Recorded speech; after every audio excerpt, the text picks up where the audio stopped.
ਸਤਿਕਾਰਯੋਗ ਸਾਧ ਸੰਗਤ ਜੀਓ,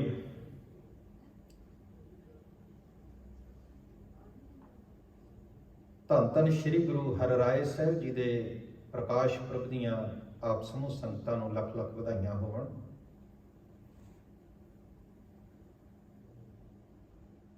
ਸੰਸਾਰ ਅੰਦਰ ਜਦੋਂ ਜੀਵਨ ਪਰਮੇਸ਼ਵਰ ਦੇ ਪ੍ਰੇਮ ਵਿੱਚ ਡੁੱਬ ਜਾਂਦਾ ਹੈ, ਉਸ ਜੀਵਨ ਦੇ ਵਿੱਚ ਸੰਵੇਦਨਸ਼ੀਲਤਾ ਆਪਣੀ ਚਰਮ ਸੀਮਾ ਤੇ ਅਪੜ ਜਾਂਦੀ ਹੈ। ਸੈਂਸਿਟਿਵਿਟੀ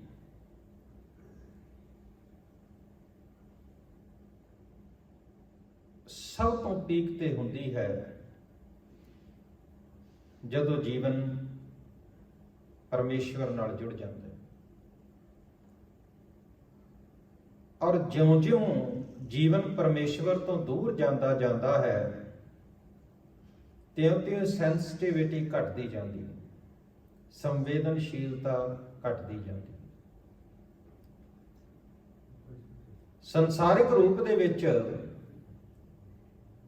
ਜੀਵਨ ਦਾ ਸੈਂਸਿਟਿਵ ਹੋ ਜਾਣਾ ਕੁਦਰਤ ਦੇ ਸੰਬੰਧ ਵਿੱਚ। ਕੁਦਰਤ ਕਵਣ ਕਹਾਂ ਵਿਚਾਰ, ਵਾਰਿਆ ਨਾ ਜਾਵਾਂ ਇੱਕ ਵਾਰ, ਜੋ ਤੁਧ ਭਾਵੈ ਸਾਈ ਭਲੀ ਕਾਰ, ਤੂੰ ਸਦਾ ਸਲਾਮਤ ਨਿਰੰਕਾਰ।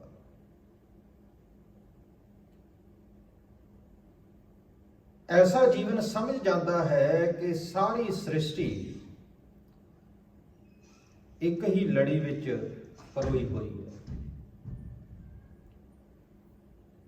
ਸੰਨ 1950 ਦੇ ਵਿੱਚ ਇੱਕ ਨਵਾਂ ਵਿਸ਼ੇ ਇੰਟਰੋਡਿਊਸ ਕੀਤਾ ਗਿਆ ਰਿਸਰਚ ਦੀ ਦੁਨੀਆ ਦੇ ਵਿੱਚ, ਸਕਾਲਰਸ ਦੀ ਦੁਨੀਆ ਦੇ ਵਿੱਚ। ਉਹ ਸੀ ਕਾਸਮਿਕ ਕੈਮਿਸਟਰੀ।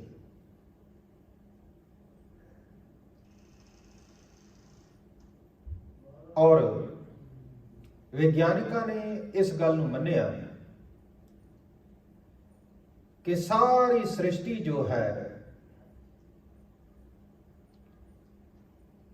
ਉਹ ਇੱਕ ਕੰਪਾਊਂਡ ਹੈ। ਸਾਰੀ ਸ੍ਰਿਸ਼ਟੀ ਇੱਕ ਦੂਸਰੇ ਨਾਲ ਜੁੜੀ ਹੋਈ ਹੈ, ਲਿੰਕਡ ਹੈ। ਔਰ ਅੱਜ ਵਿਗਿਆਨਿਕ ਇਸ ਗੱਲ ਨੂੰ ਮੰਨਦੇ ਨੇ ਕਿ ਅਗਰ ਅਸੀਂ ਆਪਣੇ ਸੌਰ ਮੰਡਲ ਦੀ ਹੀ ਗੱਲ ਕਰੀਏ, ਸੋਲਰ ਸਿਸਟਮ ਦੀ ਹੀ ਗੱਲ ਕਰੀਏ, ਤੇ ਇਸ ਦਾ ਅਖੀਰਲਾ ਪਲੈਨਟ ਜਿਹੜਾ ਲੱਭਿਆ ਗਿਆ ਉਹ ਹੈ ਪਲੂਟੋ। ਅਗਰ ਉਹ ਆਪਣੀ ਸਥਿਤੀ ਤੋਂ 0.0000001 ਇੰਚ ਵੀ ਹਿਲ ਜਾਏ ਤੇ ਇਹ ਸਾਰੇ ਦਾ ਸਾਰਾ ਸੌਰ ਮੰਡਲ ਸਮਾਪਤ ਹੋ ਜਾਏਗਾ, ਸੋਲਰ ਸਿਸਟਮ ਸਮਾਪਤ ਹੋ ਜਾਏਗਾ। ਅਗਰ ਇਹਨਾਂ ਵਿੱਚੋਂ ਇੱਕ ਵੀ ਗ੍ਰਹਿ ਆਪਣੀ ਐਕਿਊਰੇਸੀ ਨੂੰ ਛੱਡ ਦੇ, ਸੋ ਇਸ ਤੋਂ ਇਹ ਸਿੱਧ ਹੁੰਦਾ ਹੈ ਕਿ ਅਸੀਂ ਸਭ ਇੱਕ ਹਾਂ ਔਰ ਇੱਕ ਦੂਸਰੇ ਨਾਲ ਜੁੜੇ ਹੋਏ ਹਾਂ, ਇੱਕ ਦੂਸਰੇ ਦਾ ਅੰਗ ਹਾਂ। ਜਿਸ ਤਰ੍ਹਾਂ ਮਨੁੱਖ ਦੇ ਸਰੀਰ ਦੇ ਵਿੱਚ ਅਗਰ ਪੈਰ ਦੇ ਅੰਗੂਠੇ ਵਿੱਚ ਦਰਦ ਹੋ ਰਿਹਾ ਹੈ ਤੇ ਸਾਰਾ ਸਰੀਰ ਪ੍ਰਭਾਵਿਤ ਹੁੰਦਾ ਹੈ। ਅਗਰ ਸਿਰ ਵਿੱਚ ਦਰਦ ਹੋ ਰਿਹਾ ਹੈ ਤੇ ਸਾਰਾ ਸਰੀਰ ਪ੍ਰਭਾਵਿਤ ਹੁੰਦਾ ਹੈ। ਸਾਰੇ ਸਰੀਰ ਨੂੰ ਬੇਚੈਨੀ ਲੱਗ ਜਾਂਦੀ ਹੈ, ਜ਼ੁਬਾਨ ਉਸ ਬਾਰੇ ਗੱਲ ਕਰਨ ਲੱਗ ਪੈਂਦੀ ਹੈ, ਅੱਖਾਂ ਵਿੱਚੋਂ ਦਰਦ ਨਜ਼ਰ ਆਉਣ ਲੱਗ ਪੈਂਦਾ ਹੈ। ਅਗਰ ਦਿਲ ਦੇ ਵਿੱਚ ਕੋਈ ਪੀੜਾ ਹੈ ਤੇ ਸਾਰਾ ਸਰੀਰ ਉਸ ਨੂੰ ਮਹਿਸੂਸ ਕਰਦਾ ਹੈ। ਇਹ ਨਹੀਂ ਵੇ ਜੇ ਪੈਰ ਦੇ ਅੰਗੂਠੇ ਵਿੱਚ ਦਰਦ ਹੋ ਰਿਹਾ ਤੇ ਕੱਲਾ ਪੈਰ ਦਾ ਅੰਗੂਠਾ ਸਮਝੇ ਤੇ ਬਾਕੀ ਸਰੀਰ ਕਹੇ ਵੀ ਮੈਨੂੰ ਕੋਈ ਲੈਣ ਦੇਣ ਨਹੀਂ, ਮੇਰੇ ਪੈਰ ਦਾ ਅੰਗੂਠਾ ਜੇ ਦੁਖ ਰਿਹਾ ਹੈ, ਕੋਈ ਸੱਟ ਵੱਜੀ ਹੈ ਤੇ ਵੱਜੀ ਰਹਿਣ ਦਿਓ। ਇਸ ਤਰ੍ਹਾਂ ਨਹੀਂ ਹੁੰਦਾ। ਸਰੀਰ ਦੇ ਕਿਸੇ ਵੀ ਅੰਗ ਦੇ ਵਿੱਚ ਕੋਈ ਚੋਟ ਸੱਟ ਵੱਜੇ ਤੇ ਸਾਰਾ ਸਰੀਰ ਪ੍ਰਭਾਵਿਤ ਹੁੰਦਾ ਹੈ। ਕਿਉਂ? ਕਿਉਂਕਿ ਸਾਡਾ ਮਨ ਹਜੇ ਤੱਕ ਆਪਣੇ ਸਰੀਰ ਤੱਕ ਹੀ ਜੁੜਿਆ ਹੋਇਆ। ਇਹਦੀ ਸੈਂਸਿਟਿਵਿਟੀ ਇਸ ਤੋਂ ਅਗਾਂਹ ਗਈ ਹੀ ਨਹੀਂ। ਇਸਨੇ ਇਸ ਤੋਂ ਅਗਾਂਹ ਹਜੇ ਮਹਿਸੂਸ ਹੀ ਨਹੀਂ ਕੀਤਾ। ਇਸ ਦੀ ਸੋਚ ਜਾਂ ਕਹਿ ਲਓ ਇਸ ਮਨੁੱਖ ਦੀ ਸਮਝ ਇਸ ਤੋਂ ਅਗਾਂਹ ਹਜੇ ਪਹੁੰਚੀ ਹੀ ਨਹੀਂ। ਉਹ ਸੋਚੇਗਾ ਤੇ ਸਿਰਫ ਆਪਣੇ ਲਈ ਸੋਚੇਗਾ ਕਿ ਮੇਰਾ ਸਰੀਰ ਔਰ ਮੇਰੇ ਸਰੀਰ ਤੋਂ ਪੈਦਾ ਹੋਏ ਮੇਰੇ ਬੱਚੇ, ਉਹਦੇ ਲਈ ਬਾਕੀ ਦੁਨੀਆ ਇੱਧਰ ਦੀ ਉੱਧਰ ਹੋ ਜਾਏ ਕੋਈ ਪਰਵਾਹ ਨਹੀਂ। ਕਿਉਂਕਿ ਉਸ ਦਾ ਮਸਤਿਸ਼ਕ ਔਰ ਉਸ ਦਾ ਮਨ ਇੰਨਾ ਵਿਕਸਿਤ ਨਹੀਂ ਹੋਇਆ। ਐਸੇ ਮਨੁੱਖ ਨੂੰ ਬੜੀ ਛੋਟੀ ਸੋਚ ਵਾਲਾ ਮਨੁੱਖ ਗਿਣਿਆ ਜਾਂਦਾ ਹੈ, ਔਰ ਵਿਦਵਾਨ ਲੋਕ ਉਹਨੂੰ ਮਨੁੱਖ ਗਿਣਦੇ ਵੀ ਨਹੀਂ। ਜਿਸ ਦੀ ਬੁੱਧੀ ਦੇ ਵਿੱਚ ਸ੍ਰਿਸ਼ਟੀ ਦੇ ਗਿਆਨ ਨੂੰ ਸਮਾ ਲੈਣ ਦੀ ਸਮਰੱਥਾ ਸੀ, ਉਹ ਹਜੇ ਆਪਣੇ ਆਪ ਬਾਰੇ ਵੀ ਪੂਰਨ ਗਿਆਨ ਨਹੀਂ ਲੈ ਸਕਿਆ। ਐਸਾ ਮਨੁੱਖ ਆਪ ਵੀ ਆਪਣੇ ਉਹ ਜ਼ਿੰਦਗੀ ਦੇ ਸਾਰੇ ਸਾਲ, ਭਾਵੇਂ 50 ਸਾਲ, 60, 70, 80 ਸਾਲ ਜਿੰਨੇ ਵੀ ਜਿਉਂ ਕੇ ਜਾਵੇਗਾ, ਉਹ ਵਿਅਰਥ ਕਰਕੇ ਜਾਵੇਗਾ। ਕਿਉਂਕਿ ਉਸਨੇ ਆਪਣੇ ਸਰੀਰ ਦੇ ਵਿੱਚ ਰਹਿੰਦਿਆਂ ਹੋਇਆ ਸਰੀਰ ਦਾ ਪੂਰਨ ਗਿਆਨ ਨਾ ਹਾਸਲ ਹੋਣ ਕਰਕੇ ਇਸ ਸਰੀਰਿਕ ਓਪਰਚੁਨਿਟੀ ਨੂੰ, ਜਿਹੜੀ ਉਹਨੂੰ ਦਿੱਤੀ ਗਈ ਸੀ, ਉਸ ਨੂੰ ਉਹ ਪੂਰਨ ਰੂਪ ਵਿੱਚ ਵਰਤ ਨਹੀਂ ਸਕਿਆ। ਉਹਦਾ ਉਸ ਐਫਰਟ ਦੇ ਨਾਲ ਯੂਜ਼ ਨਹੀਂ ਕਰ ਸਕਿਆ। ਕਿਸੇ ਨੂੰ ਕੋਈ ਬਹੁਤ ਕੀਮਤੀ ਚੀਜ਼ ਦੇ ਦਿੱਤੀ ਜਾਵੇ ਔਰ ਉਹਨੂੰ ਵਰਤਣਾ ਹੀ ਨਾ ਆਉਂਦਾ ਹੋਵੇ। ਜਿਸ ਤਰ੍ਹਾਂ ਇੱਕ ਬਹੁਤ ਪੁਰਾਣੀ ਗਾਥਾ ਸੀ, ਇੱਕ ਐਸੇ ਮਨੁੱਖ ਦੇ ਹੱਥ ਦੇ ਵਿੱਚ ਹੀਰਾ ਲੱਗ ਗਿਆ, ਜਿਹੜਾ ਮਨੁੱਖ ਉਸ ਹੀਰੇ ਦੀ ਪਛਾਣ ਨਾ ਕਰ ਸਕਿਆ ਔਰ ਉਸ ਹੀਰੇ ਨੂੰ ਆਪਣੇ ਗਧੇ ਦੇ ਗਲ ਵਿੱਚ ਲਮਕਾ ਦਿੱਤਾ।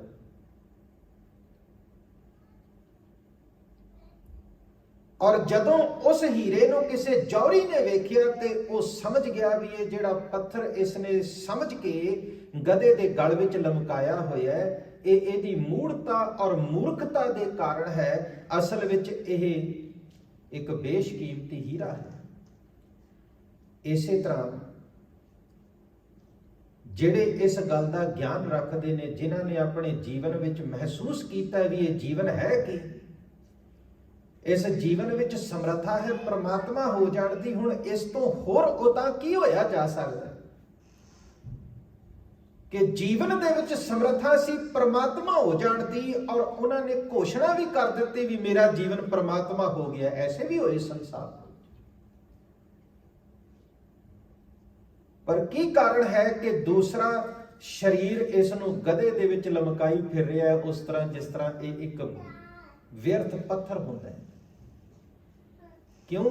ਕਿਉਂਕਿ ਉਸ ਦੀ ਮਤ, ਉਸ ਦੀ ਬੁੱਧੀ, ਉਸ ਦੀ ਸੋਚ ਉੱਥੇ ਤੱਕ ਅਪੜ ਨਹੀਂ ਸਕੀ। ਉਹ ਸੈਂਸਿਟਿਵਿਟੀ ਇਸ ਦੇ ਅੰਦਰ ਆ ਨਹੀਂ ਸਕੀ ਕਿ ਇਸ ਨੇ ਉਸ ਨੂੰ ਇੱਕ ਪਸ਼ੂ ਦੇ ਗਲ, ਔਰ ਪਸ਼ੂ ਵੀ ਐਸਾ ਜਿਹਨੂੰ ਸਭ ਤੋਂ ਹੀਨ ਮੰਨਿਆ ਜਾਂਦਾ ਹੈ, ਉਹਦੇ ਗਲ ਦੇ ਵਿੱਚ ਲਮਕਾ ਦਿੱਤਾ। ਅਗਰ ਗਿਆਨ ਹੁੰਦਾ ਤੇ ਇਹ ਸੈਂਸਿਟਿਵ ਹੁੰਦਾ ਔਰ ਉਸ ਪੱਥਰ ਦਾ ਸਤਿਕਾਰ ਕਰਦਾ, ਉਹਨੂੰ ਹੀਰਾ ਜਾਣ ਕੇ ਉਸ ਦੇ ਹੀਰੇ ਹੋਣ ਦਾ ਉਹਨੂੰ ਪੂਰਨ ਰੂਪ ਵਿੱਚ ਆਦਰ, ਸਨਮਾਨ ਔਰ ਮਾਣ ਦਿੰਦਾ। ਪਰ ਇਹ ਸਰੀਰ ਤੇ ਪ੍ਰਾਪਤ ਹੋ ਗਏ, ਸਰੀਰ ਤੇ ਇਸ ਸੰਸਾਰ ਵਿੱਚ ਬੇਅੰਤ ਜੀਵ ਆਤਮਾਵਾਂ ਨੂੰ ਪ੍ਰਾਪਤ ਹੋਏ, ਔਰ ਸਰੀਰ ਵੀ ਜ਼ਬਰਦਸਤੀ ਨਹੀਂ ਦਿੱਤਾ ਜਾਂਦਾ। ਇਹ ਸਰੀਰ ਵੀ ਅਸੀਂ ਆਪਣੀ ਮਰਜ਼ੀ ਨਾਲ ਲਿਆ। ਸੰਸਾਰ ਦੇ ਵਿੱਚ ਜਿਤਨੇ ਵੀ ਜਨਮ ਨੇ, ਮਾਤਾ ਦੇ ਗਰਭ ਵਿੱਚ ਪ੍ਰਵੇਸ਼ ਕਰਨਾ ਸਾਡੀ ਆਪਣੀ ਮਰਜ਼ੀ ਨਾਲ ਹੋਇਆ, ਔਰ ਸਾਡੀ ਮਰਜ਼ੀ ਦੇ ਨਾਲ ਹੀ ਅਸੀਂ ਆਪਣੀ ਮਾਂ ਦੇ ਗਰਭ ਵਿੱਚ ਪ੍ਰਵੇਸ਼ ਕੀਤਾ ਹੈ। ਉੱਥੇ 7, 8, 9, 10 ਮਹੀਨੇ ਬਤੀਤ ਕੀਤੇ। ਫਿਰ ਅਸੀਂ ਸੰਸਾਰ ਵਿੱਚ ਸਰੀਰਕ ਰੂਪ ਵਿੱਚ ਪ੍ਰਗਟ ਹੋ ਗਏ। ਔਰ ਫਿਰ ਅਸੀਂ ਇਸ ਸਰੀਰ ਨਾਲ ਕਾਰਜ ਕੀ ਕੀਤੇ? ਫਿਰ ਅਸੀਂ ਇਸ ਸਰੀਰ ਨੂੰ ਐਸਾ ਮੂੜ ਬਣਾ ਲਿਆ, ਇਸ ਦੀ ਚਮੜੀ ਇਤਨੀ ਮੋਟੀ ਕਰ ਲਈ ਕਿ ਹੁਣ ਇਸ ਸਰੀਰ ਦੇ ਬਾਹਰ ਜੋ ਵੀ ਹੁੰਦਾ ਰਹੇ, ਇਸ ਸਰੀਰ ਨੂੰ ਕੋਈ ਪ੍ਰਭਾਵ ਨਹੀਂ, ਕੋਈ ਫਰਕ ਨਹੀਂ। ਪਰ ਸੰਸਾਰ ਭਰ ਦੇ ਵਿੱਚ ਅਗਰ ਤੁਸੀਂ ਧਾਰਮਿਕ ਮਨੁੱਖਾਂ ਦੇ ਜੀਵਨ ਨੂੰ ਪੜ੍ਹੋਗੇ ਔਰ ਐਸੇ ਹੀ ਜੀਵਨ ਸੰਸਾਰ ਵਿੱਚ ਉਜਾਗਰ ਹੋਏ ਨੇ, ਪ੍ਰਗਟ ਹੋਏ ਨੇ, ਪਰਮੇਸ਼ਵਰ ਦੀ ਬੰਦਗੀ ਔਰ ਸਿਮਰਨ ਜੀਵਨ ਨੂੰ ਬਹੁਤ ਹੀ ਸੰਵੇਦਨਸ਼ੀਲ ਬਣਾ ਦਿੰਦੀ। ਐਸਾ ਮਨੁੱਖ ਕਿਸੇ ਦਾ ਦੁੱਖ ਨਹੀਂ ਵੇਖ ਸਕਦਾ, ਕਿਸੇ ਦਾ ਦਰਦ ਨਹੀਂ ਵੇਖ ਸਕਦਾ। ਚੋਰੀ ਕਰਨੀ ਤੇ ਦੂਰ ਦੀ ਗੱਲ ਹੋਵੇਗੀ।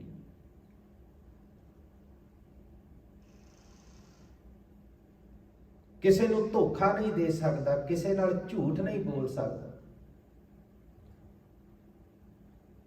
ਇੱਕ ਬੰਦਾ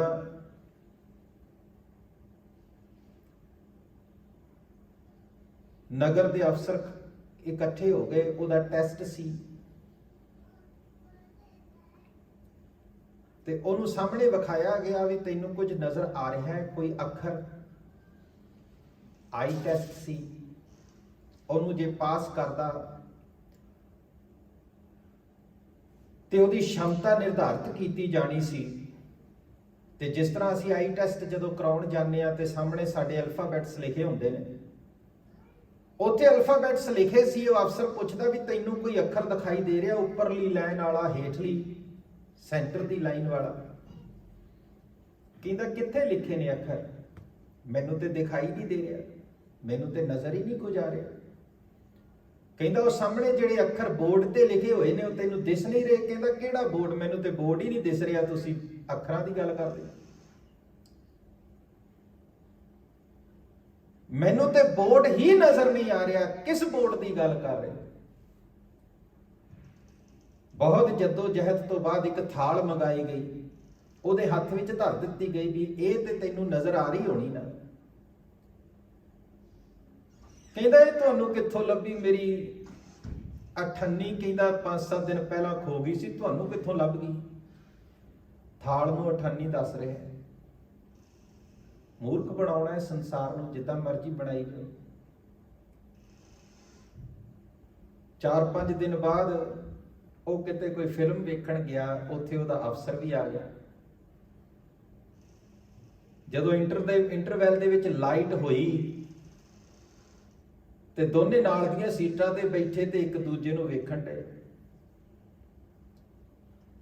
ਉਹ ਅਫਸਰ ਨੂੰ ਵੇਖ ਕੇ ਹੈਰਾਨ ਹੋ ਗਿਆ ਵੀ ਇਹਨੇ ਤਾਂ ਮੈਨੂੰ ਫੜ ਲਿਆ, ਮੇਰੀ ਚੋਰੀ ਫੜੀ ਗਈ। ਮੈਂ ਉੱਥੇ ਝੂਠ ਬੋਲ ਰਿਹਾ ਸੀ ਕਿ ਮੈਨੂੰ ਦੇਖਣ ਦੇ ਵਿੱਚ ਕੋਈ ਪ੍ਰੋਬਲਮ ਹੈ, ਮੇਰੀ ਆਈਸਾਈਟ ਕਮਜ਼ੋਰ ਹੈ, ਇਸ ਕਰਕੇ ਮੈਨੂੰ ਬਾਰਡਰ ਦੇ ਯੁੱਧ ਤੇ ਨਾ ਭੇਜਿਆ ਜਾਵੇ। ਪਰ ਇੱਥੇ ਤੇ ਇਹਨੇ ਮੈਨੂੰ ਫਿਲਮ ਵੇਖਦੇ ਨੂੰ ਫੜ ਲਿਆ। ਆਫਿਸਰ ਦੇ ਕੁਝ ਬੋਲਣ ਤੋਂ ਪਹਿਲਾਂ ਹੀ ਆਪ ਬੋਲ ਪਿਆ, ਕਹਿੰਦਾ ਇਹ ਬੱਸ ਕਿਧਰ ਜਾ ਰਹੀ ਹੈ?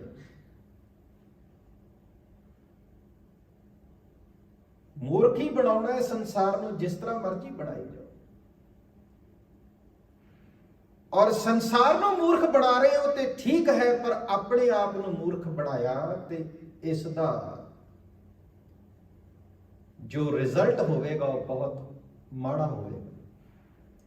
ਔਰ ਜਿਸ ਮਨੁੱਖ ਨੇ ਸਾਰੀ ਉਮਰ ਆਪਣੇ ਆਪ ਨੂੰ ਹੀ ਮੂਰਖ ਬਣਾਇਆ, ਅਸੀਂ ਕਿਸੇ ਹੋਰ ਨੂੰ ਬਣਾਉਣ ਦੀ ਗੱਲ ਕਰਦੇ ਹਾਂ, ਪਰ ਕੋਈ ਹੋਰ ਮੂਰਖ ਨਹੀਂ ਬਣਦਾ। ਮੂਰਖ ਅਸੀਂ ਆਪ ਹੀ ਹੁੰਦੇ ਹਾਂ, ਕਿਉਂਕਿ ਅਸੀਂ ਆਪਣਾ ਕੀਮਤੀ ਸਮਾਂ ਉਸ ਵਿੱਚ ਵਿਅਰਥ ਗਵਾ ਰਹੇ ਹੁੰਦੇ ਹਾਂ। ਅਸੀਂ ਆਪਣਾ ਕੀਮਤੀ ਸਮਾਂ ਵਿਅਰਥ ਲੰਘਾ ਰਹੇ ਹੁੰਦੇ ਹਾਂ। ਮੂਰਖ ਕੋਈ ਹੋਰ ਨਹੀਂ ਬਣਦਾ, ਮੂਰਖ ਅਸੀਂ ਆਪ ਹਾਂ ਕਿ ਸਾਨੂੰ ਹੀਰੇ ਔਰ ਪੱਥਰ ਦੇ ਵਿੱਚ ਫਰਕ ਨਹੀਂ ਸਮਝ ਲੱਗਿਆ। ਇਹ ਜੀਵਨ ਹੀਰਿਆਂ ਤੋਂ ਵੀ ਬੇਸ਼ਕੀਮਤੀ ਸੀ, ਔਰ ਜਿਸ ਨੂੰ ਇਸ ਗੱਲ ਦੀ ਸਮਝ ਲੱਗ ਜਾਏ ਉਹ ਕਿਸੇ ਹੋਰ ਨੂੰ ਮੂਰਖ ਬਣਾ ਨਹੀਂ ਸਕਦਾ। ਸਤਿਗੁਰੂ ਗੁਰੂ ਹਰਿਰਾਏ ਸਾਹਿਬ ਜੀ ਦਾ ਜੀਵਨ ਪੜ੍ਹ ਕੇ ਇਸੇ ਗੱਲ ਦੀ ਸਮਝ ਲੱਗਦੀ ਹੈ ਵੀ ਉਹ ਜੀਵਨ ਕਿੰਨਾ ਸੈਂਸਿਟਿਵ ਸੀ,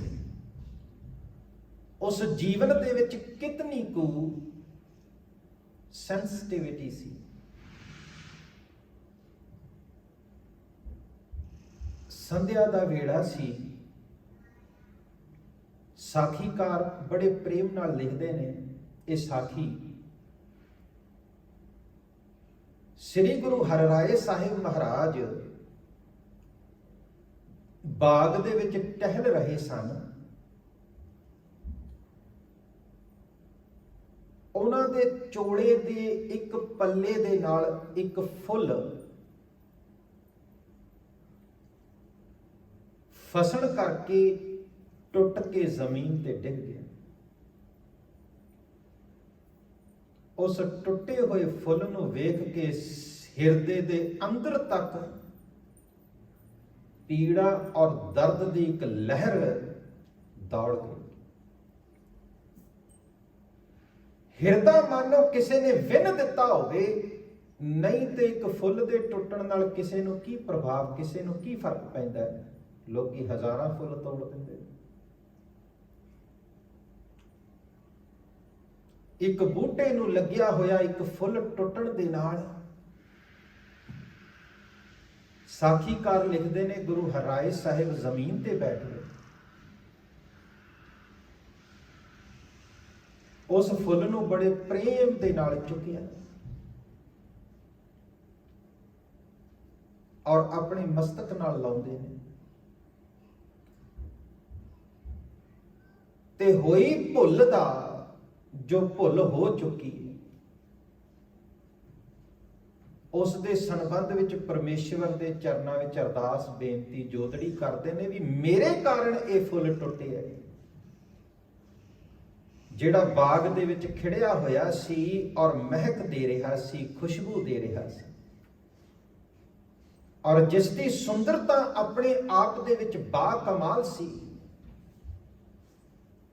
ਇਹ ਸੁੰਦਰਤਾ ਕੁਦਰਤ ਦੀ ਮੇਰੇ ਵੱਲੋਂ ਇਹਨੂੰ ਛਤੀ ਪਹੁੰਚਾਈ ਗਈ। ਕੈਸਾ ਸੈਂਸਿਟਿਵ ਜੀਵਨ ਹੋਏਗਾ। ਇਹ ਜੀਵਨ ਨੂੰ ਮਾਪਣ ਦੀ ਇੱਕ ਪੈਰਾਮੀਟਰ ਵੀ ਹੈ ਜੋ ਧਰਮ ਦੀ ਦੁਨੀਆ ਦੇ ਵਿੱਚ ਵਰਤਿਆ ਜਾਂਦਾ ਹੈ ਵੀ ਮੇਰਾ ਜੀਵਨ ਪਰਮੇਸ਼ਵਰ ਦੇ ਕਿੰਨਾ ਕੁ ਨੇੜੇ ਹੈ। ਜਿੰਨੀ ਕੁ ਮੇਰੀ ਚਮੜੀ ਮੋਟੀ ਹੋਊਗੀ ਉਹਨਾਂ ਕੁ ਮੈਨੂੰ ਕੋਈ ਪਰਵਾਹ ਨਹੀਂ। ਫੁੱਲ ਟੁੱਟਦੇ ਨੇ, ਪੌਦੇ ਕੋਈ ਪੱਟ ਦੇ, ਮੇਰੇ ਚਾਰੇ ਪਾਸੇ ਕੁਦਰਤ ਤਹਿਸ ਨਹਿਸ ਕਰ ਦਿੱਤੀ ਜਾਵੇ, ਮੈਨੂੰ ਕਿਸੇ ਨਾਲ ਕੋਈ ਲੈਣ ਦੇਣ ਨਹੀਂ। ਮੈਨੂੰ ਆਪਣੇ ਤੱਕ ਮਤਲਬ ਹੈ ਔਰ ਆਪਣੇ ਤੱਕ ਹੀ ਮੈਂ ਸੀਮਿਤ ਹਾਂ। ਮੇਰੇ ਬੱਚੇ ਤੇ ਮੇਰਾ ਪਰਿਵਾਰ। ਪਰ ਇੱਕ ਫੁੱਲ ਬਾਗ ਵਿੱਚ ਲੱਗਿਆ ਹੋਇਆ ਹੈ ਜਿਸ ਦੇ ਨਾਲ ਨਾ ਤੇ ਕੋਈ ਜਨਮ ਦਾ ਰਿਸ਼ਤਾ ਹੈ, ਨਾ ਤੇ ਕੋਈ ਉਹ ਵੀ ਮਨੁੱਖ ਨਹੀਂ, ਗੁਰੂ ਹਰਿਰਾਏ ਸਾਹਿਬ ਜੀ ਜਿਹਾ। ਪਰ ਜਿਉਂ-ਜਿਉਂ ਮਨੁੱਖ ਪਰਮੇਸ਼ਵਰ ਨਾਲ ਜੁੜਦਾ ਹੈ ਤਿਉਂ-ਤਿਉਂ ਇਸ ਨੂੰ ਸਮਝ ਲੱਗਣ ਲੱਗ ਪੈਂਦੀ ਹੈ ਵੀ ਇਹ ਸਾਰਾ ਸੰਸਾਰ ਇੱਕ ਬਾਡੀ ਹੈ। ਇਹ ਸਾਰੇ ਦਾ ਸਾਰਾ ਜਹਾਨ ਇੱਕ ਸਰੀਰ ਹੈ। ਉਹ ਇਸ ਕੁਦਰਤ ਨੂੰ ਆਪਣਾ ਹੀ ਅੰਗ ਵਜੋਂ ਵੇਖਣ ਲੱਗ ਪੈਂਦਾ, ਉਹਨੂੰ ਸਮਝ ਲੱਗਣ ਲੱਗ ਪੈਂਦੀ ਹੈ ਕਿ ਮੈਂ ਕੁਦਰਤ ਦਾ ਹੀ ਇੱਕ ਅੰਗ ਹਾਂ। ਜਿਸ ਤਰ੍ਹਾਂ ਮੇਰੇ ਸਰੀਰ ਦੇ ਇੱਕ ਅੰਗੂਠੇ ਤੇ ਸੱਟ ਵੱਜੀ, ਮੇਰਾ ਪੂਰਾ ਸਰੀਰ ਉਸ ਵਿੱਚ ਸ਼ਾਮਲ ਹੋ ਜਾਂਦਾ ਹੈ, ਐਸਾ ਜੀਵਨ ਸਰੀਰ ਤੋਂ ਕਿਤੇ ਅਗਾਂਹ ਦੀ ਯਾਤਰਾ ਕਰ ਲੈਂਦਾ, ਸਰੀਰ ਤੋਂ ਕਿਤੇ ਹੋਰ ਅਗਾਂਹ ਪਹੁੰਚਿਆ ਹੁੰਦਾ ਹੈ। ਉਹ ਆਪਣੇ ਰਾਹੀਂ ਕਿਸੇ ਫੁੱਲ ਨੂੰ ਟੁੱਟਿਆ ਹੋਇਆ ਵੀ ਨਹੀਂ ਦੇਖ ਸਕਦਾ। ਐਸਾ ਉਸ ਦਾ ਸਰੀਰ ਸ਼ਾਂਤ, ਟਿਕਾਵ ਔਰ ਸਹਿਜ ਵਿੱਚ ਆ ਜਾਂਦਾ। ਉਹ ਆਪਣੇ ਸਾਹਮਣੇ ਕਿਸੇ ਫੁੱਲ ਨੂੰ ਮੁਰਝਾਇਆ ਵੀ ਨਹੀਂ ਵੇਖ ਸਕਦਾ। ਗੁਰੂ ਹਰਿਰਾਏ ਸਾਹਿਬ ਜੀ ਨੇ ਉਸ ਦਿਨ ਤੋਂ ਬਾਅਦ ਜੋ ਵਸਤਰ ਪਹਿਨੇ, ਉਹਨਾਂ ਵਸਤਰਾਂ ਨੂੰ ਪਹਿਨਣ ਦਾ ਢੰਗ ਬਦਲ ਦਿੱਤਾ ਕਿ ਮੇਰੇ ਕਾਰਨ ਕਿਸੇ ਫੁੱਲ ਨੂੰ ਸੱਟ ਵੱਜੀ ਹੈ ਤੇ ਮੇਰੇ ਵਸਤਰਾਂ ਦੇ ਢੰਗ ਨੂੰ ਮੈਨੂੰ ਬਦਲ ਦੇਣਾ ਚਾਹੀਦਾ। ਜਦੋਂ ਐਸਾ ਮਨੁੱਖ ਚੱਲਦਾ ਹੈ, ਉਸ ਦੀ ਤੋਰ ਦੇ ਵਿੱਚ ਇੱਕ ਨਿਮਰਤਾ ਹੁੰਦੀ ਹੈ, ਸਹਿਜ ਹੁੰਦਾ ਹੈ। ਇੱਕ ਹੰਕਾਰੀ ਮਨੁੱਖ ਦੀ ਤੋਰ ਦੇ ਵਿੱਚ ਨਿਮਰਤਾ ਨਹੀਂ ਹੋਵੇਗੀ, ਸਹਿਜ ਨਹੀਂ ਹੋਵੇਗੀ, ਚਾਲ ਦੇ ਵਿੱਚ ਫਰਕ ਹੋਵੇਗਾ। ਜਦੋਂ ਮਨ ਟਿਕਾਵ ਵਿੱਚ ਹੋਵੇ, ਮਨ ਸਹਿਜ ਵਿੱਚ ਹੋਵੇ, ਉਦੋਂ ਸਰੀਰਕ ਬੈਠਣ ਦਾ ਢੰਗ ਵੀ ਕੁਝ ਹੋਰ ਹੋਵੇਗਾ, ਜਿਹਨੂੰ ਇੰਗਲਿਸ਼ ਦੇ ਵਿੱਚ ਇੱਕ ਵਰਡ ਯੂਜ਼ ਕੀਤਾ ਜਾਂਦਾ ਹੈ, ਬਾਡੀ ਲੈਂਗੁਏਜ। ਐਸੇ ਜੀਵਨ ਦੀ ਬਾਡੀ ਲੈਂਗੁਏਜ ਹੀ ਕੁਝ ਹੋਰ ਹੋਵੇਗੀ, ਸਰੀਰਕ ਰੂਪ ਰੇਖਾ ਹੀ ਕੁਝ ਹੋਰ ਹੋਵੇਗੀ, ਜੀਵਨ ਜਿਉਣ ਦਾ ਢੰਗ ਹੀ ਕੁਝ ਹੋਰ ਹੋਵੇਗਾ। ਐਸਾ ਜੀਵਨ ਕੁਦਰਤ ਦਾ ਸਤਿਕਾਰ ਕਰੇਗਾ, ਐਸਾ ਜੀਵਨ ਕੁਦਰਤ ਨੂੰ ਆਪਣੀ ਜੀਵਨ ਦੇ ਵਿੱਚ ਘਟਿਤ ਹੁੰਦਾ ਹੋਇਆ ਪਰਮੇਸ਼ਵਰ ਦਾ ਇੱਕ ਵਰਦਾਨ ਕਰਕੇ ਮੰਨੇਗਾ। ਔਰ ਅਗਰ ਤੁਸੀਂ ਇਸ ਨੂੰ ਵਿਗਿਆਨਿਕ ਢੰਗ ਨਾਲ ਜਾਣਨਾ ਚਾਹੁੰਦੇ ਹੋ,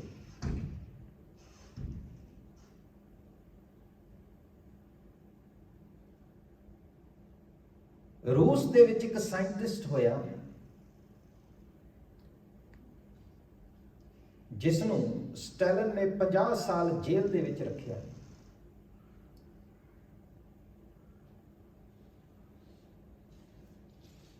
ਉਸ ਦੀ ਰਿਸਰਚ ਕੁਝ ਅਦਭੁਤ ਸੀ।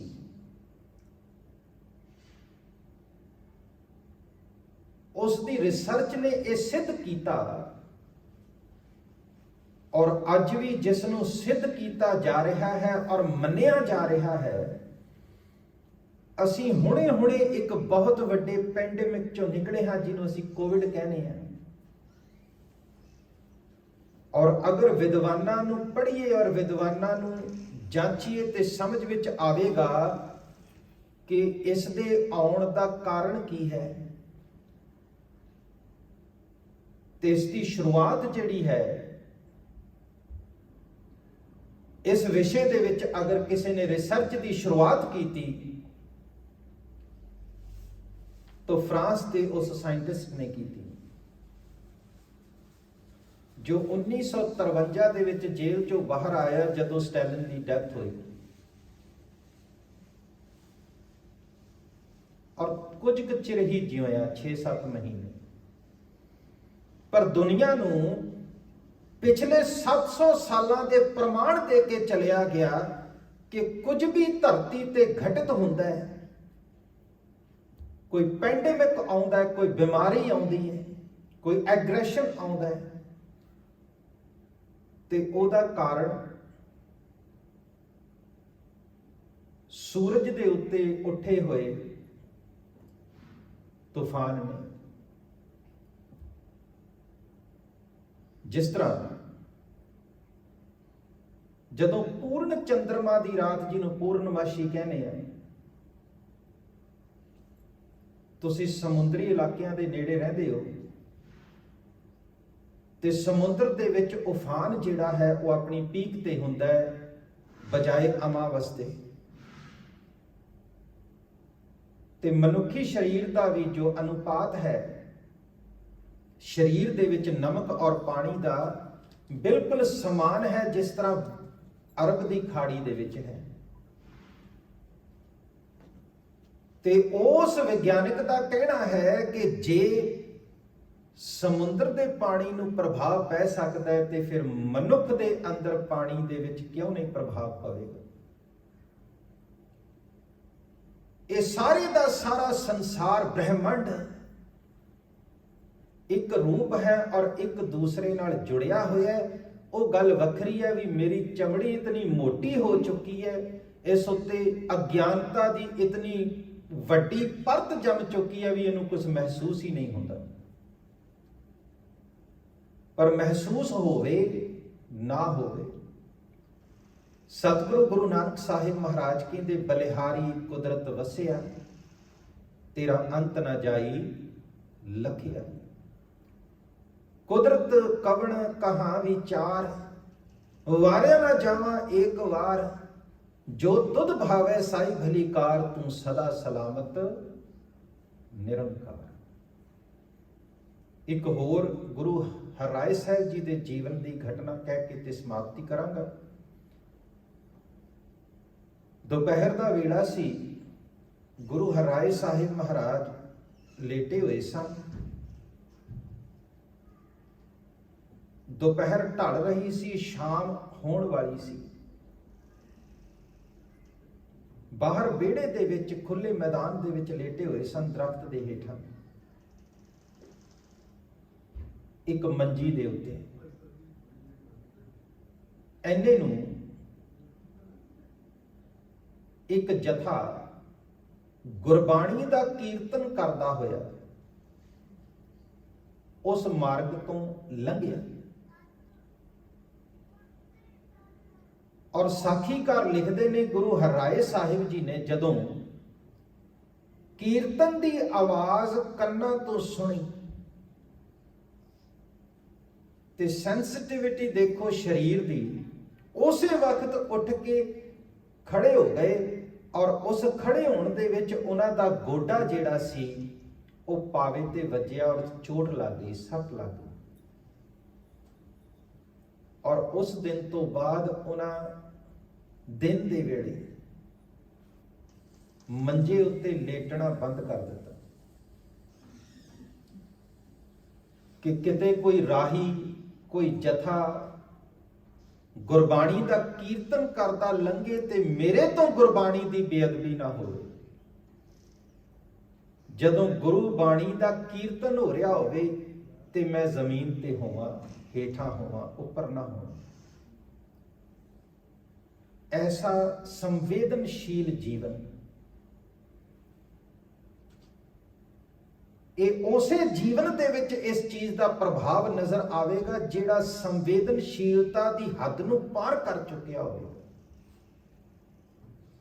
ਔਰ ਜਿੰਨਾ ਮਨੁੱਖ ਇਸ ਵਿੱਚ ਡੂੰਘਾਈ ਵਿੱਚ ਉਤਰਦਾ ਜਾਂਦਾ ਹੈ, ਓਨਾ ਵੱਧ ਸੈਂਸਿਟਿਵ ਉਹਦਾ ਜੀਵਨ ਹੁੰਦਾ ਜਾਂਦਾ ਹੈ, ਓਨਾ ਜ਼ਿਆਦਾ ਸੰਵੇਦਨਸ਼ੀਲ ਹੁੰਦਾ ਜਾਂਦਾ ਹੈ। ਨਹੀਂ, ਮੇਰੇ ਸਾਹਮਣੇ ਕੁਝ ਵੀ ਹੁੰਦਾ ਰਹੇ, ਮੈਨੂੰ ਪ੍ਰਭਾਵ ਨਹੀਂ। ਔਰ ਸੰਸਾਰ ਵਿੱਚ ਬਹੁਤ ਸਾਰੇ ਐਸੇ ਧਰਮ ਨੇ ਜਿਨ੍ਹਾਂ ਵਿੱਚ ਇੱਕ ਦਿਨ 'ਚ ਤਕਰੀਬਨ 5,000 ਵਾਰ ਆਪਣੇ ਗੁਰੂ ਨੂੰ ਮੱਥਾ ਟੇਕਿਆ ਜਾਂਦਾ, ਮੱਥਾ ਟੇਕਣਾ ਸਿਖਾਇਆ ਜਾਂਦਾ। ਔਰ ਮੱਥਾ ਟੇਕਣਾ ਜੀਵਨ ਦਾ ਇੱਕ ਅਭਿੰਨ ਅੰਗ ਬਣਾਇਆ ਜਾਂਦਾ ਹੈ।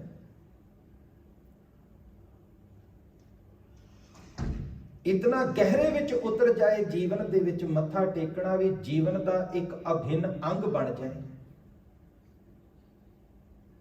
ਜਦੋਂ ਜੀਵਨ ਨੂੰ ਮੱਥਾ ਟੇਕਣ ਦੀ ਕਲਾ ਆ ਜਾਏ, ਝੁਕਣ ਦੀ ਕਲਾ ਆ ਜਾਏ,